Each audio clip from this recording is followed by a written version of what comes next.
방문해 주셔서 감사합니다. 여러분 모두 행복한 일만 가득하세요. 구독과 좋아요는 큰 힘이 됩니다. 고금소총 야담전설, 오늘의 이야기 시작합니다.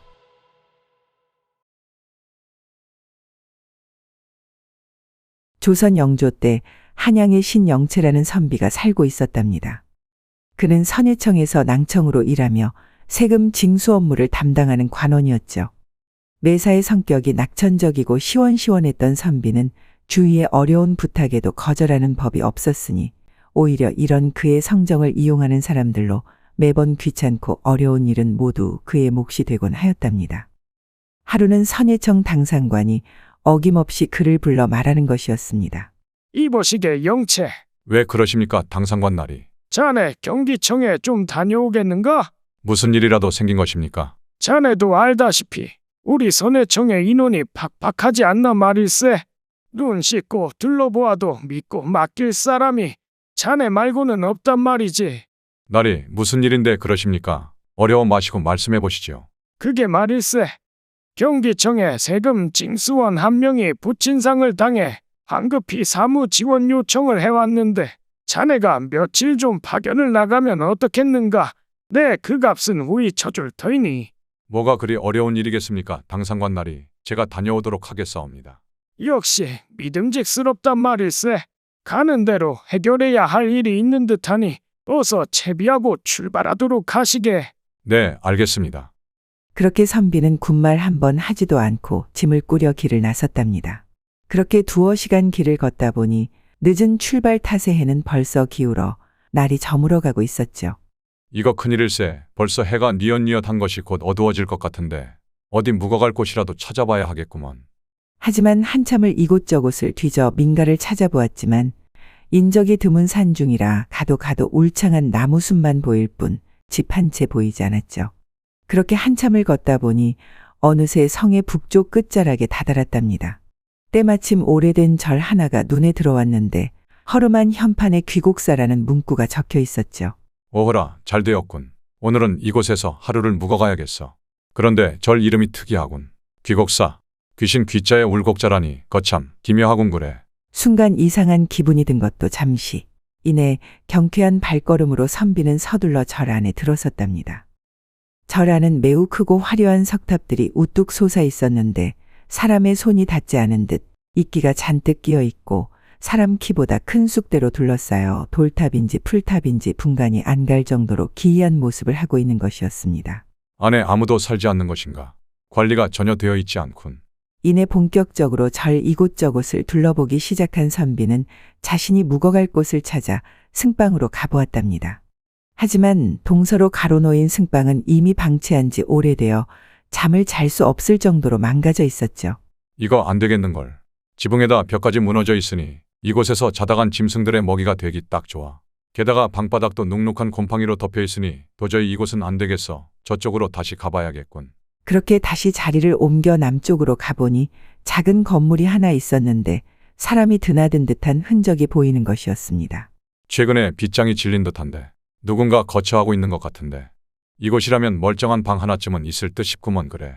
그리고선 이내 다시 불전의 동쪽 모퉁이를 살펴보았는데 아귀에 꽉 찰 듯한 굵은 대나무가 자라고 있었고 계단 아래에 커다란 연못에는 야생토란이 꽃을 피우고 있었답니다. 한참을 절 이곳저곳을 둘러본 선비는 이곳의 고요하고 그윽한 전경이 매우 마음에 들었답니다. 어차피 요새 경기청 인근의 방값이 급등하여 출장비만으로는 빠듯하니 이 절에서 숙박을 해결하면 경비는 아끼겠구먼 그래. 그렇게 절에서 오래 묵어갈 요량으로 느긋하게 절 이곳저곳의 경치를 한동안 즐기고 있었는데 문득 어떤 서생이 나타나서는 남문의 빗장을 여는 것이 아니겠습니까?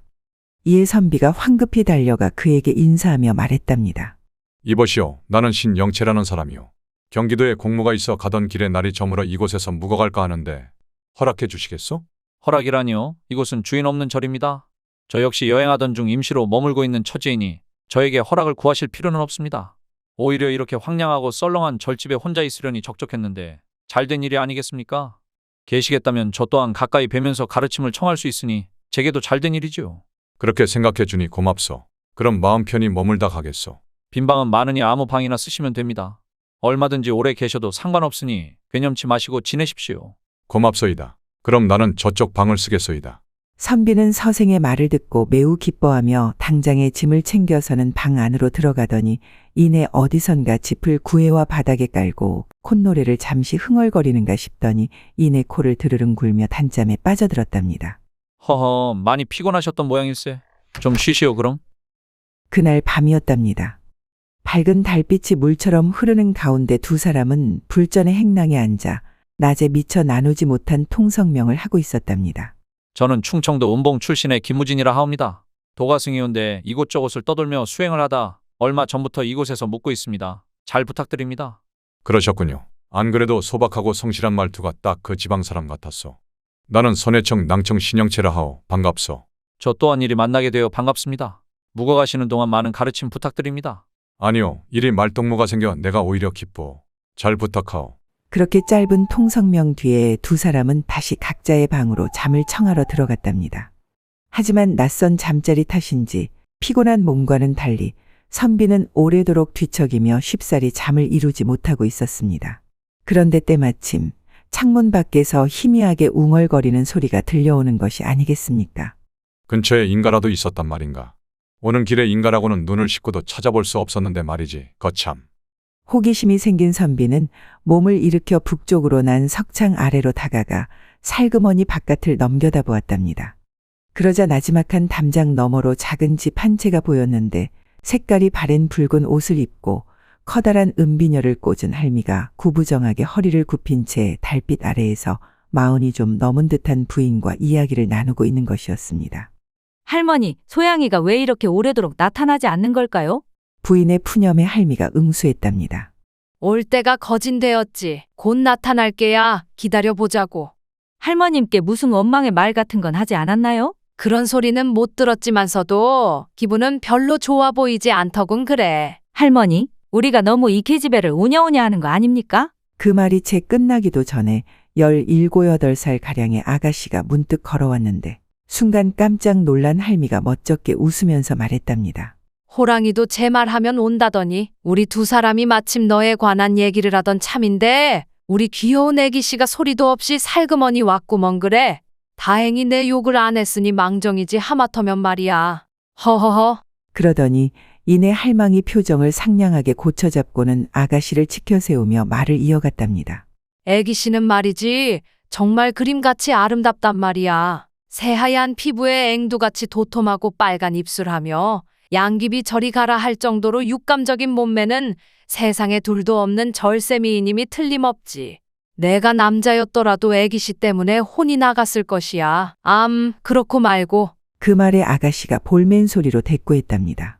할머님, 그만 치켜 올리세요. 누가 저 같은 여자를 좋아한다고 그런 입에 발린 말씀을 하시는 거예요?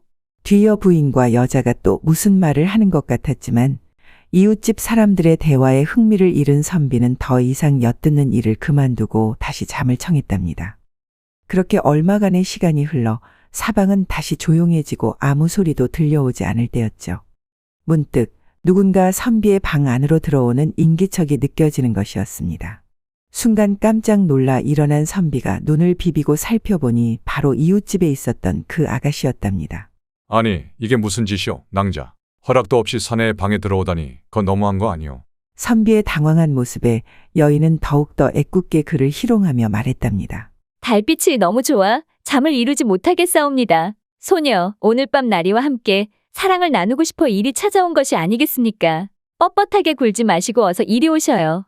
여인의 말에 선비가 정색하더니 크게 꾸짖기 시작했답니다. 세간의 입방아에 오르고 싶은 게요. 나 또한 다른 이의 한가한 말을 두려워하는 사람이요. 자칫 한 번의 실수로 염치와 도리를 모두 잃어버리고 싶은 것은 아니겠죠. 이쯤에서 썩 물러나시오. 염치와 도리라고 하셨습니까? 그냥 개나 줘버리겠사옵니다. 한밤중인데 누가 본다고 그러십니까? 날이면 날마다 오는 기회가 아니온데 어찌 이리 비싸게 구시는 것입니까? 어서 소녀를 안으시어요. 그 말에 선비가 참던 화를 이기지 못하고 대노하며 그녀를 몰아붙이기 시작했답니다. 어허, 썩 나가거라. 어찌 이리 천박하단 말이더냐. 조선 천지에 지엄한 법도가 있거늘 내 평생 색을 가까이 한 적도 없거니와 너같이 상스러운 여인은 상대도 하기 싫으니 강제로 끌어내기 전에 네 발로 알아서 나가거라. 화난 선비의 모습에 여인도 움찔하는 듯하였으나 쭈뼛쭈뼛 여인은 뭔가 할 말이 있는 듯 어쩔 줄 몰라 하는 표정을 하면서도 계속해서 유혹의 말을 힘겹게 내뱉는 것이었답니다. 제발 저를 안아주시어요. 오늘 밤 당신과 함께 이 밤을 보내지 않으면 안 되옵니다. 부탁이옵니다. 하지만 여인의 계속된 유혹에 더 이상 화를 참지 못한 선비가 녹이 띈 얼굴로 큰 소리로 위협하며 말했답니다. 어서 나가래도 그러지 않으면 고함을 질러 남쪽 방의 서생을 깨우겠소. 더 이상 당신의 염치 따윈 배려하지 않을 것이오. 아시겠소? 부끄러움이 뭔지 안다면 마지막 기회이니 썩 물러나시오. 그 말에 여자가 겁에 질린 듯 황급히 뒷걸음질 쳐 방문 밖으로 나갔는데 얼마 지나지 않아 다시 돌아온 여인이 이번에는 황금 덩어리 하나를 냅다 이불 위에 던져놓고 말하는 것이었습니다. 제 몸이 싫으시면 이 황금이라도 받아주시지요. 무력과 유욕 둘 중에 하나는 있을 것이 아닙니까? 당신도 사내라면. 이 말에 노발대발하던 선비가 금덩이를 주어 정원층계로 내동댕이 치며 말했답니다. 나를 희롱하는 것이더냐. 내 비록 가난한 사대부 가문의 선비로 가진 것은 없으나 뼈대 있는 집안의 자손이라는 자존심 하나로 버티고 살았느니라. 어디서 너 따위가 이깟 의롭지 않은 재물로 내 호주머니를 더럽히려 드는 것이더냐. 참으로 발칙하고 멍청한 계집이로구나. 선비의 거센 반발에 결국 여인은 부끄러운 듯 밖으로 물러나더니 계단에 나뒹굴어 있는 황금을 주워 들고서 혼잣말로 중얼거렸답니다. 이 사내의 심장은 쇠나돌로 만들어진 것이란 말인가? 어쩜 이리도 강직하고 올곧은 것이지. 그렇게 한동안의 소동이 끝나고 여인이 사라진 것을 확인한 선비는 아무 일 없었다는 듯 다시 잠을 청하였답니다. 다음 날 아침 일찍부터 눈이 떠진 선비는 어젯밤의 일은 싸그리 잊은 채 절 안을 이리저리 돌아다니며 가벼운 산책을 하고 있었답니다. 때마침 평양 출신 서생이 하인 한 명을 데리고 절 안으로 들어와서는 하룻밤 묵어가기를 청하는 것이었습니다. 과거 시험 보러 가던 길인데 오늘 하루만 묵어 가도 될는지요? 주인 없는 절이니 저에게 허락을 구하지 않으셔도 됩니다. 방은 충분하니 저쪽 방에서 짐을 풀고 쉬어가시면 될 것이외다. 고맙소이다. 시간은 흘러 어느새 칠흑같이 어두운 밤이 되었답니다. 그런데 문득 평양 서생의 방에서 소란스런 소리가 들려오는 것이 아니겠습니까? 이에 선잠을 자던 선비가 깜짝 놀라 일어났답니다. 나리, 일어나 보시오요. 나리, 무슨 일인데 이리도 소란스럽단 말인가? 저희 도련님께서 움직이질 않사옵니다. 하인의 다급한 부름에 선비가 황급히 평양 서생의 방을 찾아 그의 맥을 짚었는데 이미 그의 숨이 멎은 상태였답니다. 이보시게 어찌 된 일인가? 자네 주인이 왜 이리 된 겐가? 저도 모르겠사옵니다. 도련님 방에서 이상한 소리가 나 와보니 이렇게 쓰러져 있는 것이 아니겠습니까요? 하인의 말에 다시 한번 서생의 몸 이곳저곳을 살피던 선비가 이윽고 서생의 발바닥 한가운데에 송곳으로 찌른 듯한 작은 구멍을 발견했답니다. 하지만 그 구멍으로 가늘게 피가 흘러나오는 것 이외에는 그 어떤 타살의 흔적이나 죽음의 원인을 발견하지 못했죠. 안타깝지만 자네 주인은 급사한 모양일세. 이유를 알 수 없으니 날이 밝는 대로 관아에 신고해 시신을 수습하도록 하시게. 네, 알겠습니다. 이후로 한참이나 주인을 잃고 슬퍼하는 하인을 위로하고 다시 방에 돌아오니 벌써 동틀 무렵이었는데 피곤한 몸을 바닥에 눕히자마자 골아떨어지고 말았답니다. 다음 날 하인이 걱정되었던 선비가 동쪽 승방을 찾았을 때는 이미 정오를 훌쩍 넘긴 시간이었는데도 하인의 모습은 보이지 않고 이상하리만치 조용한 것이 아니겠습니까? 이보시게 안에 있는가? 벌써 떠난 겐가? 계속되는 부름에도 대답이 없자 이내 하인의 방문을 열고서 방 안을 들여다본 선비가 깜짝 놀라 뒷걸음질 치는 것도 잠시 이내 곧장 방 안으로 황급히 뛰어들어가는 것이었습니다. 이보시게 왜 이러는 겐가? 어서 일어나 보시게. 방바닥에 하인이 하얗게 질려 쓰러져 있었는데 아무리 흔들어 깨어보아도 축 늘어진 몸의 흰자위를 보이는 눈은 전혀 돌아올 기미가 보이지 않는 것이었답니다. 이게 무슨 일이지? 하인마저 죽은 것인가? 이상한 낌새를 느낀 선비가 하인의 온몸을 훑어보기 시작했는데 얼마 지나지 않아 평양서생의 발바닥에서 발견한 것과 똑같은 작은 구멍과 흘러나온 핏자국을 발견하고선 흠칫 놀라며 혼잣말로 중얼거렸답니다. 이것은 주인과 똑같은 증상이 아닌가? 이 무슨 전염병도 아니고 해괴망측한 죽음이 있단 말인가? 이 무슨 변괴인가 말일세. 하룻밤 사이 두 사람이 갑자기 죽어버렸으니 겁에 질려 도망칠 법도 하였으나 선비는 오히려 두 사람의 죽음이 측은하여 하루 종일 그 곁을 지키고 앉아 명복을 빌고 있었죠. 늦은 오후가 되자 수행을 하러 갔던 무진이 돌아왔는데 절 안의 기묘한 광경을 보고 선비에게 물었답니다. 날이 어찌 된 일이옵니까? 다치신 데는 없사옵니까? 이 말에 선비가 자초지종을 설명하니 무진이 고개를 끄덕이며 뭔가 짐작이 간다는 듯 말했답니다. 이 사람들은 모두 귀신에게 홀려 일이 된 것이옵니다. 무진의 말에 평소 성격이 굳세고 올곧은 선비는 그의 말을 믿으려 하지 않았답니다. 귀신이 어디 있다고 그런 소리를 하시는 게요. 여기는 또한 절인데 아무리 주인 없는 절이라고는 하나 부처님의 공덕이 서린 곳에 어찌 귀신 따위가 그런 짓을 한단 말이오. 말도 안 돼요. 날이 중이 떠났으니 이곳은 더 이상 절이 아닙니다. 음기가 강한 그냥 폐가일 뿐이지요. 저 또한 얼마 전부터 요기를 느끼고 요물을 쫓아 산에 갔다 오늘에서야 돌아온 것입니다. 분명히 이 절 주위의 요물들이 다시 나타날 것입니다. 오늘부터 이상한 기운이 느껴지실 땐 저를 부르도록 하십시오. 꼭 그렇게 하셔야 합니다. 그대가 그렇다고 하니 그런 것으로 하겠소만. 하여간 내일 아침 일찍 평양서생과 하인의 시신을 수습해야 할 터. 내 오늘은 먼저 잠을 청하겠소. 그대도 편히 주무시오. 알겠습니다. 다시 한번 말씀드리지만 이상한 기운을 느끼는 즉시 소리쳐 저를 부르셔야 합니다. 절대 주위를 게을리 하시면 안 됩니다. 아시겠지요? 알았대도 그럽니다. 걱정 마시구랴. 그 말을 끝으로 방으로 들어간 선비는 하루 종일 놀라 피곤한 탓에 이른 저녁부터 깊은 잠에 빠져들었답니다. 얼마나 잠이 들었을까. 선비가 목이 말라 잠을 깨고 보니 한밤중이 되어 있었답니다. 눈도 뜨지 못한 채 물병을 찾아 손을 더듬거리고 있었는데 순간 손끝에 사람 발 같은 것이 잡히는 것이 아니겠습니까? 이에 이상함을 느낀 선비가 조심스레 눈을 떠 손끝을 따라가 보니 지난밤 자신을 찾아왔던 여인이 우두커니 그를 바라보고 서 있는 것이었답니다. 화들짝 놀란 선비가 벌떡 일어나 여인을 밀쳐내며 말했답니다. 넌 누구시오? 당장 물러나시오.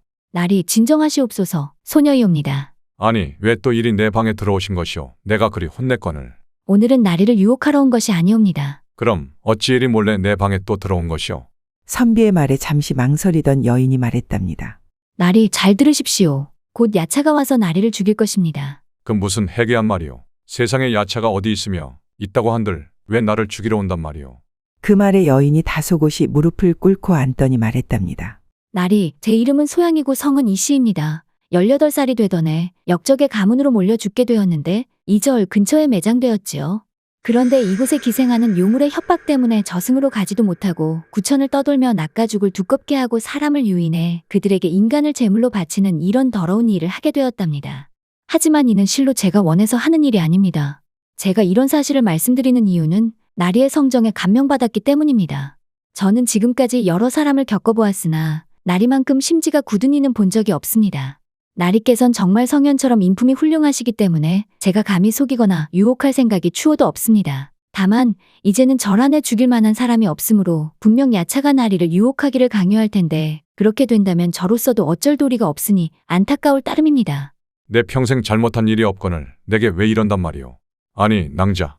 그럼 내가 살 방도는 없는 게요? 내가 어떻게 하면 되는 것이오? 무진과 한 방을 쓰면 재앙을 면할 수 있을 것입니다. 그 말에 선비가 의아해하며 물었답니다. 그러고 보니 무진도 절 안에 남아있는 사람이 아니오. 그런데 어째서 그는 유혹하지 않는 거요? 겉으로는 평범해 보이나 그는 보통 사람이 아니옵니다. 저희가 감히 접근할 수도 없지요. 자칫 환생도 못 해보고 그에게 소멸당할 수 있으니 어찌 감히 유혹하겠습니까? 무진이 그렇게 대단한 사람이었어? 그는 도력이 상당해 귀신이나 요물들이 피해 다닐 정도입니다. 이 세계에선 그를 귀신 사냥꾼이라 부른답니다. 무진이 그렇게 대단한 사람이었다니. 하여간 그건 그렇고 그대는 어떤 방법으로 사람을 홀리는 것이오? 제가 나리께 했던 방법으로 사내를 유혹한답니다. 저를 희롱하고 관계를 갖는 사람에게는 제가 몰래 송곳으로 발바닥을 찔러둡니다. 그런 후 그의 양기가 약해져 정신이 혼미해지고 인사불성이 되면 그 틈에 피를 뽑아 요괴들이 빨아먹게 하는 것이지요. 때론 황금으로도 유혹하는데 사실은 금덩이가 아니고 나찰 귀신의 뼈다귀여서 누구든지 그걸 갖게 되면 뼈다귀가 그 사람의 심장과 간을 도려낸답니다. 이 두 가지 방법은 목표로 삼은 사람의 기호에 따라 그때그때 적당한 것으로 골라 사용한답니다. 그래서 지난번 나에게도 그렇게 한 것이었군요. 지난번 일은 제 뜻이 아니었으니 너그럽게 용서하시고 제가 말씀드린 대로 하시면 나리께선 무탈하실 것이옵니다. 고맙소. 그런데 야차가 나를 찾아오는 것이 언제란 말이오? 내일 밤입니다. 그러니 내일 날이 어두워지는 대로 어떻게 하든 무진과 함께 있으셔야 합니다. 그리고 떠나기 전 마지막으로 그녀는 눈물을 흘리면서 말했답니다. 저는 죄악의 나락에 떨어진 일에 줄곧 구원받고 싶었지만 그럴 수가 없었습니다. 나리의 의협심은 하늘을 찌르니 저를 살 길로 이끌어 고해에서 구원해 주실 수 있을 거예요. 만약 나리께서 저희 뼈를 걷어다 조용한 곳에 묻어주신다면 그 은혜는 제게 새 생명을 주시는 것과 다름이 없습니다. 나의 목숨을 살려준 은인인데 당연히 그리할 것이오. 그대가 묻힌 곳이 어디인지 어서 말해보시오. 무덤 곁에 백약나무가 있는데 그 위에 까마귀가 둥지를 틀고 있다는 것만 기억하시면 됩니다. 그 말을 끝으로 그녀는 눈 깜짝할 사이 연기처럼 사라지고 말았답니다. 다음 날 선비는 무진이 다른 곳으로 나갈까봐 새벽부터 그의 방을 찾아갔답니다. 이보시오 무진. 안에 계시오. 나리, 이른 새벽부터 어찌 이리 저를 찾으십니까? 오늘 내가 음식을 대접하고 싶은데 어떠시오? 시간 되시오. 나리의 초대라면 기꺼이 함께 해드려야죠. 그렇게 선비는 아침나절부터 무진에게 술과 음식을 대접하고는 이윽고 그의 눈치를 슬쩍 보더니 말했답니다. 이보시오 무진. 왜 그러십니까, 나리? 그게 말이오. 그간의 이상한 일도 그렇고 오늘 밤 혼자 자려니 좀 그런데 하룻밤같이 방을 쓰면 안 되겠소? 선비의 말에 무진이 손사래를 치며 말했답니다. 나리, 저는 옆에 누가 있으면 잠을 못 잡니다. 죄송하지만 사양하겠습니다. 그러지 말고 오늘 하룻밤만 그대 방에서 같이 자게 해주시오. 내 그리할 것이니 허락한 것으로 알겠소. 그렇게 무진의 말은 들은 채만 채 무작정 침구를 챙겨 그의 방으로 쳐들어온 선비를 막을 방법이 없었던 무진은 못 이기는 척 자신의 곁을 내어주며 그에게 당부했답니다. 저는 나리의 대장부다운 면모를 매우 높이 사고 있다는 것을 먼저 말씀드립니다. 나리께서 물론 그러지 않으실 거란 걸 알고 있지만 혹시나 해서 말씀드리는 것이니 기분 나빠하지 않으셨으면 좋겠습니다. 무슨 말인데 그러시오? 어서 말해보시오. 저기 상자가 보이십니까? 보자기에 쌓인 상자 말이오. 네, 맞습니다. 그게 어쨌다는 것이오? 혹여라도 그 상자를 몰래 여는 일은 없어야 합니다. 만약 제 말을 듣지 않으면 우리 두 사람 모두에게 좋지 않을 것입니다. 내 절대 열지 않을 것이니 걱정 붙들어 매시오.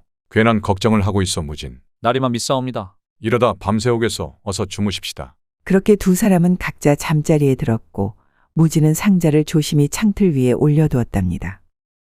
얼마 지나지 않아 무진은 천둥같이 코를 골며 깊은 잠에 빠졌는데 선비는 야차가 자신을 죽이러 온다는 생각에 도무지 잠이 오지 않아 이리저리 뒤척이고 있었죠. 그렇게 시간은 흘러 일경남짓 되었을 즈음 창문 밖으로 희미하게 사람의 그림자가 비치는 것이 아니겠습니까? 그러더니 이내 창문 쪽으로 쓱 다가와서는 시뻘건 두 눈으로 방안을 살피기 시작하는 것이었답니다.